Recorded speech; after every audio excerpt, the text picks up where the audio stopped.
আসসালামু আলাইকুম রহমতুল্লাহি ওবরাকাতুহু। আলহামদুলিল্লাহ, আজ 9 রমাদান জুমাবার। আলহামদুলিল্লাহ আমরা কোথায় আছি?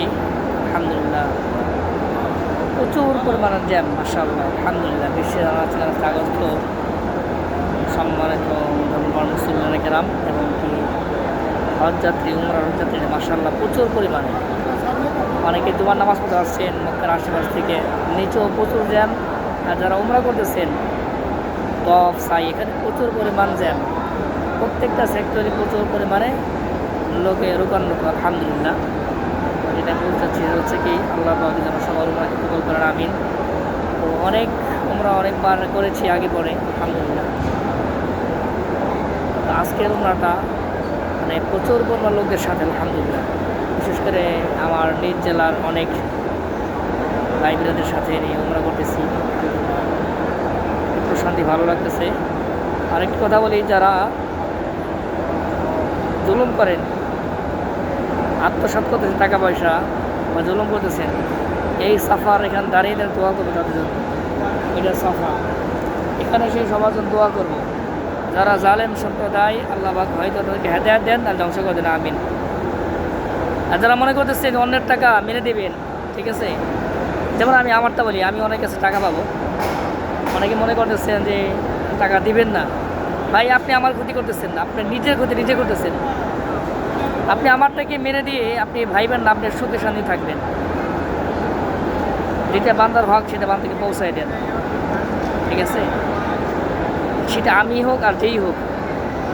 আর কোনো মানুষই অন্যের হক নষ্ট করে সে স্বাবলম্ব হতে পারবে না। মনে করতেছেন অনেক চাকরি করে অনেক সুখ শান্তিতে আছে, আসলে সুখ শান্তি নাই। কারণ কি, বান্দার হক মাইরে খাওয়া এটা যে কত বড় অন্যায়, জুলুম, এটা অনেক বড় অন্যায়। আর জুলম ইয়াউমাল কিয়ামাহ, হাদিসে আল্লাহ রাসূল বলেন জুলুম কিয়ামতের দিন ভয়ানক রূপ ধারণ করবেন। আরেকটি কথা বলি, যারা দু একটি কাজের ক্ষেত্রে যারা আমাকে মানে আমার কাছে মনে করতেছেন যে আমার ভুলের কারণে কারো ক্ষতি হয়েছে, আসলে ভাই বিষয়টা তা না। এমন কিছু লোভী ব্যক্তি পাইছি যারা নিজেরাই নিজেদের লোভের কারণে তারা অধঃপতন হয়েছে, কিন্তু সেই লোভটা তারা ধরতে পারতেছে না। ভিডিওর মাধ্যমে বলি, আপনি সত্য জিনিসটা পাইছেন, সত্য পাওয়ার পরও আপনি মিথ্যার মধ্যে নিমজ্জিত আছেন, মনে রাখবেন আপনি পুরা কপাল। এটা আমি স্পষ্ট বলি। আপনি আলো পাইছেন, আলো পাওয়ার সত্ত্বেও আপনি লোভের কারণে বেশি পাকনামি করতে গিয়ে অন্ধকারে পড়ে গেছেন। এটা আপনার দোষ, এটা আপনার পাপের ফল। আমি অনেকে বলেছিলাম, ভাই আপনি কথাবার্তা যা কিছু বলেন একটু ভাইবে চিন্তা বলবেন, কোনো মানুষের ক্ষতি করার চেষ্টা করবেন না। কিন্তু অনেকেই সেটা মানে তোয়াক্কা করে নাই।